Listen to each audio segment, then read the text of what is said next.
Muy bien, bueno, pues este módulo 8 habla sobre la capa de red. Y bueno, esta capa es la capa 3 del modelo de referencia OSI o la capa 2 del modelo referencia TCP/IP. Bien, ¿qué vamos a ver en este módulo? Bueno, vamos a ver las características de la capa de red. Vamos a ver los dos protocolos de capa de red que son actualmente vigentes en nuestro país y en la mayor parte del mundo.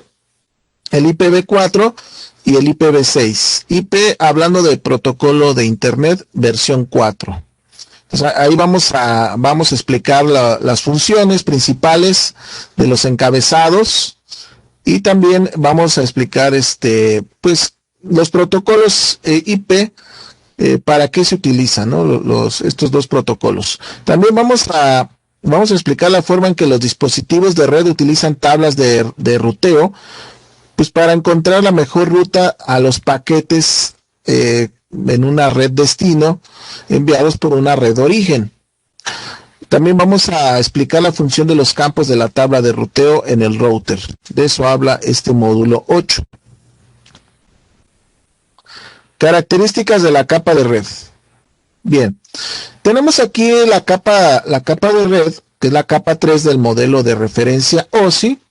Como vemos ahí en la diapositiva, proporciona servicios para permitir que los dispositivos finales intercambien datos.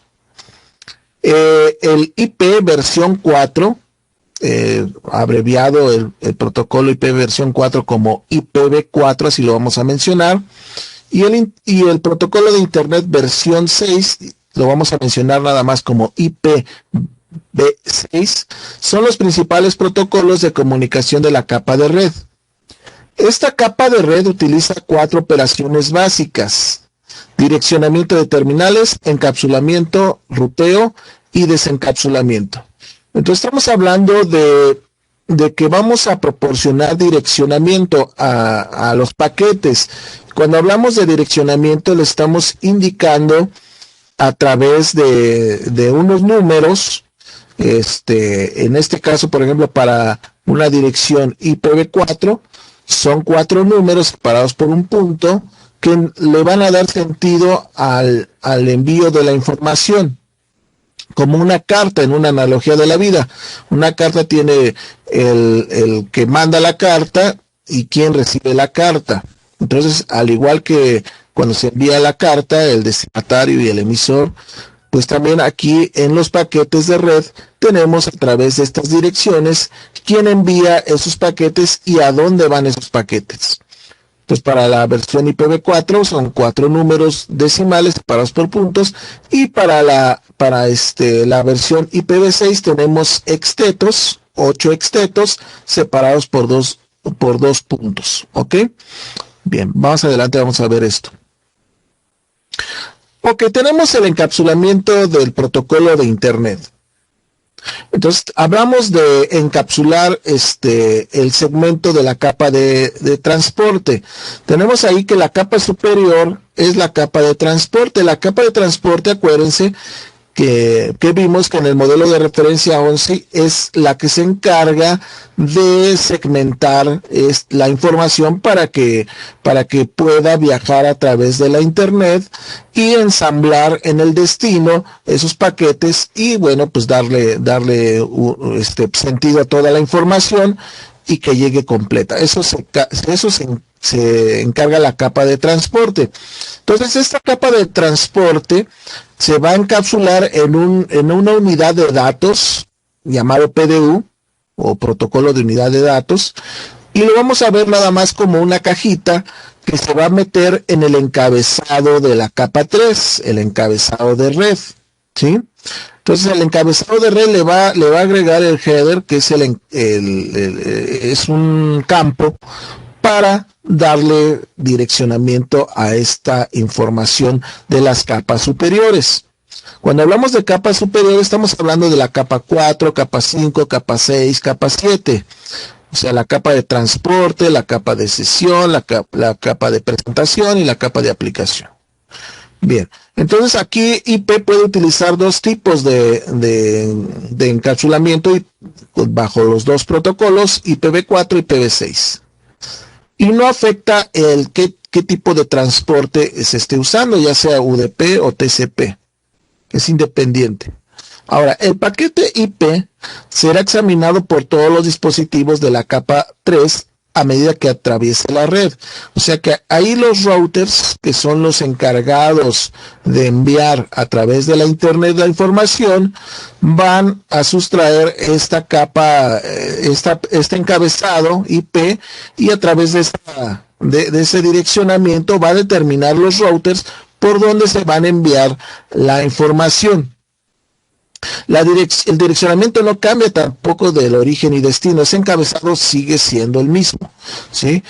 Ok, es como si fuéramos a un lugar, a otra ciudad, desconociéramos, específicamente dónde está el destino, o sea, dónde está la casa a la que vamos a llegar, y a través de, primero pudiéramos ver un mapa, que viene siendo el mapa, como la tabla de ruteo, y posteriormente llegando ahí a la ciudad o a la comunidad, ir preguntando a las personas o a los oficiales dónde se encuentra tal dirección, y bueno, esas personas nos van a ir indicando por dónde tenemos que ir para llegar al sitio.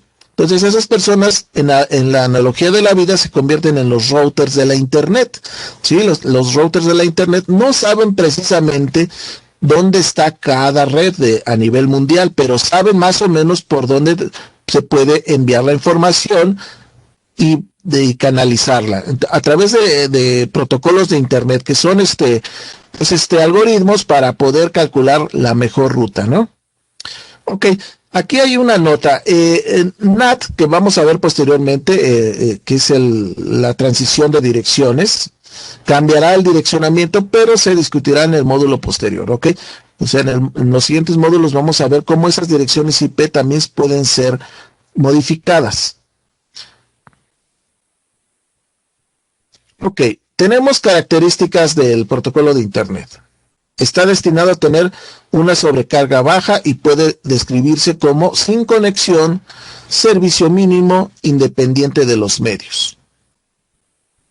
Cuando hablamos sin conexión, o sea, una IP sin conexión, no establece ninguna conexión con el destino antes de enviar el paquete. O sea, se envía el paquete y el paquete por sí solo, a través del direccionamiento, pues llega al destino. No hay un control, no hay una sincronización. Cuando hablamos de sincronización, hablamos de que esté de acuerdo el origen y destino en el transporte de la información. Tampoco hay confirmaciones. El destino recibirá el paquete cuando llegue, pero no se envían notificaciones previas por IP. O sea, no hay una respuesta. Si hay una necesidad de tráfico orientado a la conexión, otro protocolo manejará esto. Normalmente es TCP de la siguiente capa, que es la capa de transporte, ¿sí? Cuando hablamos de mejor esfuerzo, IP no garantiza la entrega del paquete. Ha reducido la sobrecarga, ya que no existe ningún mecanismo para reenviar datos que no se reciben. IP no espera reconocimientos, no sabe si el otro dispositivo está operativo o si recibe el paquete. Aquí tenemos cuando tenemos pues un nivel de seguridad bajo, o no requerimos que la información pues exista un mecanismo para saber si llegó completamente al destino, ¿sí? Por lo regular, cuando utilizamos estos reducidos de sobrecarga, es cuando hacemos algún streaming. Por ejemplo, podemos escuchar una estación de radio o ver la televisión por internet, y bueno, pues ahí tal vez se pasme un poquito la imagen, o se corte tantito el audio y después regresa. No es necesario que volvamos a pedir ese cachito que no pudimos escuchar o ver. Entonces, de esto se habla el IP de mejor esfuerzo. Tenemos también independencia de medios. IP no es confiable. No puede administrar ni corregir paquetes no entregados o corruptos. IP no puede retransmitir después de un error. IP no puede realinear los paquetes de secuencia. Debe depender de otros protocolos para estas funciones. O sea, IP, hagan de cuenta que es como la persona que lleva el paquete. Si ustedes van a recibir, por ejemplo, un paquete que hayan comprado o algún artículo en línea, pues la persona que llega con el carrito con su envío, pues esa persona nada más buscó la ruta para llevar el paquete. Lo que venga en el paquete, pues no es de su incumbencia de esa persona, que nada más se va a dedicar a transportar el paquete. Ahora, si ese paquete se perdió, ya es responsabilidad, pues en este caso, de su jefe, de esa persona, ¿no? Entonces, ahí estamos hablando de una capa superior. Entonces, cuando hablamos de paquetes IP, estamos hablando de nada más del envío del paquete, ¿no? No estamos, si llega bien el paquete o no, retransmitirlo. Eso ya le correspondería al protocolo TCP, o que está en la capa 4, ¿no? Entonces aquí puede viajar a través de cualquier medio ese paquetito. Puede primero iniciar con cable de cobre, luego pasar por una red inalámbrica, luego pasar por fibra. Entonces ahí, independientemente del medio por el que vaya a enviar, el protocolo IP es el mismo.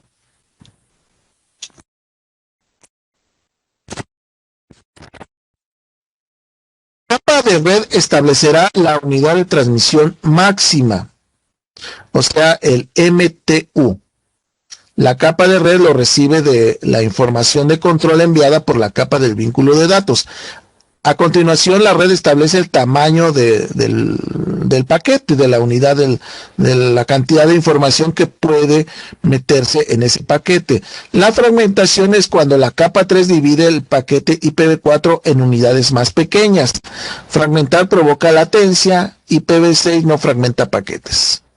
Tenemos ahí el ejemplo del router que pasa de una red de Ethernet a una red WAN lenta con una MTU más pequeña, ¿no? Entonces ahí el cambio de velocidad, ¿sí? Aquí sí es responsabilidad del protocolo de Internet, ¿sí? Ya que, por ejemplo, en una red LAN, pues las velocidades son más altas,